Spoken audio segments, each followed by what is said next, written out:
బొల్లారంలో మరి ఇనాగ్రేషన్ గురించి ఎమ్మెల్యే గారు వచ్చి మరి ఏదైతే వచ్చిండో మరి ఇనాగ్రేషన్ గురించి ప్రోగ్రామ్ ఫిక్స్ చేసినప్పుడు ఆ డేట్ ఫిక్స్ చేసినప్పుడు మాకు ఎలాంటి ఇంటిమేషన్ లేదు. మేము ఒక కౌన్సిలర్, మాకు కూడా పుటకాలు ఉంటుంది కదా. మరి కాంగ్రెస్ పార్టీలో నిడిచిపెట్టి బీఆర్ఎస్ లో దగ్గర పెట్టుకొని పక్కకు కూర్చుని పెట్టుకొని అక్కడ రోజారాని కూడా కాదు, చైర్మన్ కూడా కాదు, అలా భర్తను పక్క పెట్టుకొని దారుణంగా డేట్ ఫిక్స్ చేసేసి మాకు తర్వాత రేపు ప్రోగ్రామ్ అనగా ఫోన్లు చేసడము ఎంతవరకు కరెక్ట్, ఇది ఎంతవరకు సమంజసం. మరి ఈయన ఏ పార్టీలో ఉన్నాడో తెలుసుకోవాలి. అసలు కాంగ్రెస్ లో ఉన్నాడా, బీఆర్ఎస్ లో ఉన్నాడా?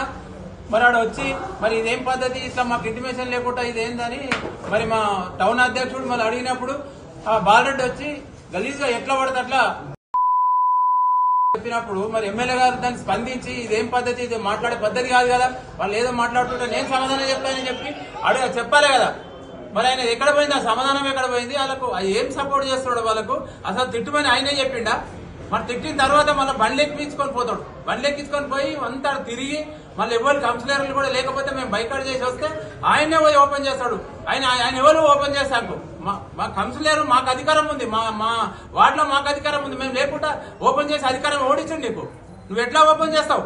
నువ్వు ఆయన బండ్లు ఎక్కించుకొని ఎట్లా తిరుగుతావు? ఆయన ఇంట్లో పోయి తింటావు, ఆయన ఇంట్లో పోయి తింటావు, ఫోన్ చేస్తావు, ఆయన ఎక్కించుకొని తిరుగుతావు, మళ్ళీ నాది కాంగ్రెస్ పార్టీ అంటావు. ఎక్కడ నీది కాంగ్రెస్ పార్టీ? మరి అధిష్టానం గుర్తించి అధిష్టానం ఆయన మీద చర్య తీసుకోవాలి. కాంగ్రెస్ పార్టీ కార్యకర్తలు ఇట్లా చేస్తే మాత్రం బతకరు, అలా ఉనికి కూడా ఉండదు.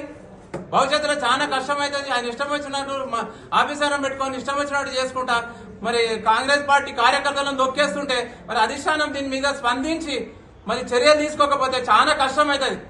ఇవాళ ఇది చేసిండు, రేపు ఇంకోటి చేస్తాడు. మరి ఆయనకి ఎక్కడొచ్చింది ధైర్యం? మేడికల్ వచ్చింది. ఆ బాలరెడ్డికి తిట్టవలసిన ధైర్యం మేడికల్ వచ్చింది. ఎమ్మెల్యే ధైర్యం ఇచ్చేపటికే కదా. ఎమ్మెల్యే ఎందుకు బెదిరియాడు? ఆయన ఎందుకు అడిగాడు? ఎందుకు మందలించాడు? అంటే ఎట్లా మాట్లాడుతున్నావా? ఎమ్మెల్యే అన్నప్పుడు ఏదైనా ఇబ్బంది ఉన్నప్పుడు నన్ను అడుగుతారు, అడిగినప్పుడు సమాధానం చెప్పే బాధ్యత నాకున్నది. నువ్వేది మధ్యలోకి వచ్చి మాట్లాడతాను, నీకేం అధికారం ఉందని అన్నాడా? అనలేడంటే వాళ్ళకి అధికారం ఇచ్చినట్టే, వాళ్ళకి ఈయననే అవకాశం ఇచ్చినట్టు కదా, ఆ ధైర్యం ఈయనతోనే వచ్చినట్టు కదా. మరి ఏం రాజకీయం చేస్తున్నావు నువ్వు? కాంగ్రెస్ పార్టీని ఉంచవా? కాంగ్రెస్ పార్టీ కార్యకర్తలను నువ్వు ఇట్లా తొక్కేసి బీఆర్ఎస్ వాళ్ళను ప్రోత్సహిస్తుంటే కాంగ్రెస్ పార్టీ ఏమైపోవాలి? కాంగ్రెస్ పార్టీ కార్యకర్తలు ఎన్ని రోజులు కష్టపడి మళ్ళీ వాళ్ళ ఉనికి ఏమైపోవాలి? నువ్వు దీన్ని ఆలోచించి ఇన్నుంటావా తెలుసుకొని నువ్వు ఎన్నో ఒక దాని నుండి పోరాటం చేసుకో. నువ్వు ఇన్నున్నావా తెలియదు. ఇల్లు ఉండుకుంటే కాంగ్రెస్ పార్టీ కార్యకర్తలను అనేసి మరి బీఆర్ఎస్ వాళ్ళను సంకలేసుకొని తిరుగుతున్నావు అంటే ఏంది? మరి నేను ముఖ్యంగా దీని అధిష్టానం ఆలోచించి దీని మీద స్పందించి మరి కాంగ్రెస్ పార్టీ కార్యకర్తలు కావాలన్నా, ఆయన కావాలన్నా, ఏది కావాలన్నా తేల్చుకుంటేనే కాంగ్రెస్ పార్టీ ఉనికి ఉంటది అని చెప్పేసి కూడా నేను డిమాండ్ చేస్తా ఉన్నా. మున్సిపల్ అధ్యక్షుడిని మరి మాకు కూడా ఇన్ఫర్మేషన్ ఇవ్వాలని చెప్పేసి ఎమ్మెల్యే గారిని అడగడం జరిగింది. ఆయనతో పాటు బీఆర్ఎస్ కౌన్సిలర్లను పెట్టుకునేసి ఇనాగ్రేషన్లు చేస్తుంటే మా కౌన్సిలర్లు కూడా ఉన్నారు కాబట్టి మా కౌన్సిలర్లతోటి కూడా మీరు ఇనాగ్రేషన్ చేపియాలంటని చెప్పేసి మేము నిలదీయడానికి వెళ్ళిన సందర్భంలో అక్కడ బోర్డుల శిలాపలకల మీద గతంలో 2021, 22, 23 సంవత్సరంలో మరి అక్కడ రోజారాణి అని ఉన్నది. మరి ఆమె వేసిన అఫిడవిట్ లో కూడా రోజారాణి అని ఉన్నది. శిలాపలకాల మీద రోజా బాలరెడ్డి అంటని చెప్పేసి పెట్టుకున్నాడు. అది ఎందుకు పెట్టుకున్నాం అంటని చెప్పేసి మేము అడగడానికి వెళ్తే గుండాలు, బీఆర్ఎస్ గుండాలు మా మీదికి హత్యా ప్రయత్నం చేయడానికి వాళ్ళు ఉసగొట్టిన ఎమ్మెల్యేకు గుణపాఠం చెప్పడానికి ఆయన ఒక గుండాలలాగా ప్రవర్తన చేస్తుండ్రు. ఆయన ఒక జెడ్పీటీసీ బాలరెడ్డి ఆయన అన్పార్లమెంట్ లాంగ్వేజ్ లో తిట్టడం చాలా బాధాకరం. మా కార్యకర్తలను నన్ను దూషించడం చాలా బాధాకరం. ఈ తిట్టడం వల్ల మేము ఆల్రెడీ కంప్లైంట్ ఇచ్చినాం, డిఎస్పీ గారికి ఇచ్చినాం, ఎస్పీ గారికి ఇచ్చినాం. మరి ఈ దానిపైన చర్య తీసుకోవాలి. తీసుకునేసి మా ప్రాణ భయం ఉన్నది కాబట్టి తక్షణమే మాకు క్షమాపణ చెప్పాలంటని చెప్పేసి మేము కోరుకుంటున్నాం. బొల్లారంలో జరిగిన సంఘటన ఎంతో దురదృష్టకరం. ఇది ఒక బ్లాక్ కాంగ్రెస్ ప్రెసిడెంట్ గా నేను తీవ్రంగా ఖండిస్తున్నా. ఏదైతే ఈ రోజు మన ఎమ్మెల్యే గారు మన టౌన్ ప్రెసిడెంట్ జైపాల్ రెడ్డి గారికి చెప్పకుండా, మన పెద్దలు గౌరవనీయులు చంద్రారెడ్డి గారికి కూడా చెప్పకుండా ఈరోజు బొల్లారం రావటం నిజంగా దురదృష్టకరం. ఎందుకంటే కాంగ్రెస్ పార్టీ 10 సంవత్సరాల నుంచి కాంగ్రెస్ పార్టీ కష్టపడుతున్నటువంటి కార్యకర్తలకు చెప్పకుండా ఒక టీఆర్ఎస్ నాయకులకు చెప్పి, టీఆర్ఎస్ నాయకుడు నిజంగా ఈరోజు పొద్దున చూస్తుంటే బాలరెడ్డి గారు ఏం స్థాయికి వచ్చిండు. ఒక టీఆర్ఎస్ పార్టీ ఒక కాంగ్రెస్ పార్టీ కార్యకర్తల్ని మళ్ళీ కాంగ్రెస్ పార్టీ అధిష్టాన వర్గం ఏం చేస్తున్నది, మళ్ళీ ఎమ్మెల్యే గారు అంత పెద్ద మాట అన్నప్పుడు మళ్ళీ ఆన్నే నువ్వు కౌంటర్ ఇస్తావా, లేకపోతే ఆయన సపోర్ట్ చేసుకొని కార్లలో తీసుకొని పోతావా? ఎక్కడ పోతున్నావు నువ్వు అసలు? నిజంగా నువ్వు ఎమ్మెల్యే గారివి కాంగ్రెస్ పార్టీకి వచ్చి కాంగ్రెస్ పార్టీ ఉద్ధరిస్తావని అనుకుంటే ఈరోజు కాంగ్రెస్ పార్టీ సర్వనాశనం చేసి పడేస్తున్నావు. టీఆర్ఎస్ పార్టీ కొడుకులు నింబడేసుకుంటున్నావు.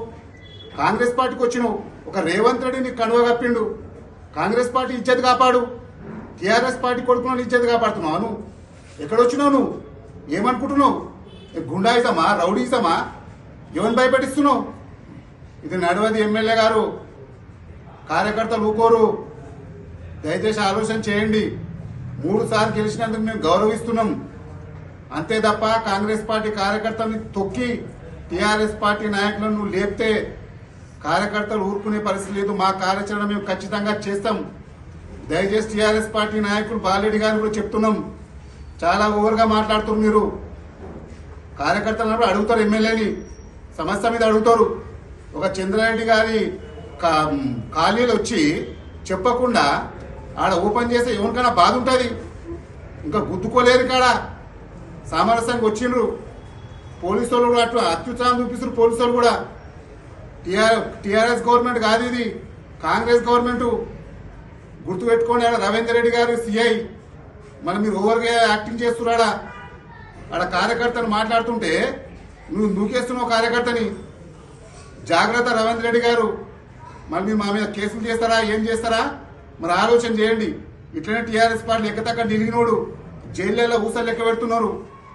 ఎవరో సపోర్ట్ ఉందని చెప్పి ఆగమాగా మాట్లాడకండి. దయచేసి ఎమ్మెల్యే గారు చెప్తున్నాం, మా పార్టీలోకి వచ్చినామంటే గౌరవిస్తాం అనుకున్నాం. మాకేదైనా చెప్పండి.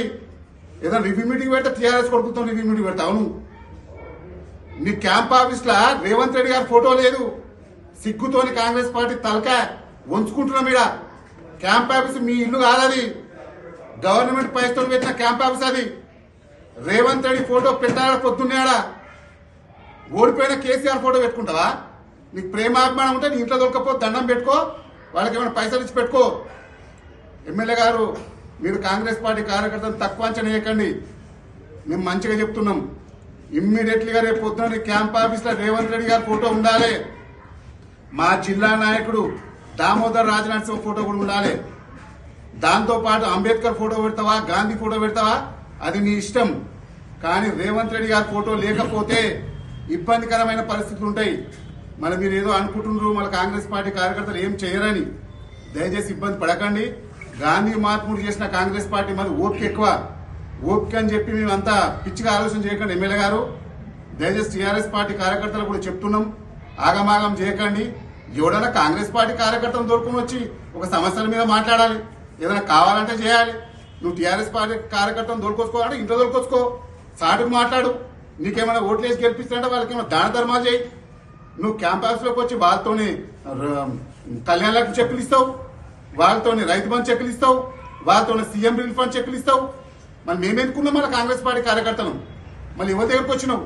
ఖచ్చితంగా ఇది అధిష్టాన వర్గాన్ని తీసుకుపోతాం. ఖచ్చితంగా ముఖ్యమంత్రి రేవంత్ రెడ్డి గారు రేవంత్ అన్న కూడా మాట్లాడతాం. రేవంత్ అన్నని ఇష్టం వచ్చిన మాటలు రోడ్ల మీద తిడితే దుమ్మదాల కాడ ఇదే గోవర్ధన్ రెడ్డి గారిని కారు ఎక్కించుకొని తిరుగుతావు నువ్వు. మేమంతా పిచ్చోళ్ళమా? కార్యకర్తలంతా పిచ్చోళ్ళా? దయచేసి ఎమ్మెల్యే గారు మీ ప్రవర్తన మార్చుకోండి. మీరు ఆగమాగం మాట్లాడకండి. ఆయనే మా కార్యకర్తని ఏదైతే మన జైపాల్ రెడ్డి గారిని మీదికి పోయిండ్రు, ఇబ్బంది పడకండి. దయచేసి ఎమ్మెల్యే గారు గౌరవించి చెప్తున్నాం. కాంగ్రెస్ పార్టీ కార్యకర్తలు ఎమ్మడేసుకొని తిరుగు. నువ్వు ఇంకో రెండో చెప్తున్నాం, నువ్వు ఉంటావా పోతావా? అసలు నీ టీఆర్ఎస్ఆ కాంగ్రెసా? ముందు నీ నిర్ణయం బయట పెట్టుకో. నిర్ణయం బయట పెట్టుకోకుండా ఆగమాగం మాట్లాడితే ఊరుకునే ప్రశ్న లేదు.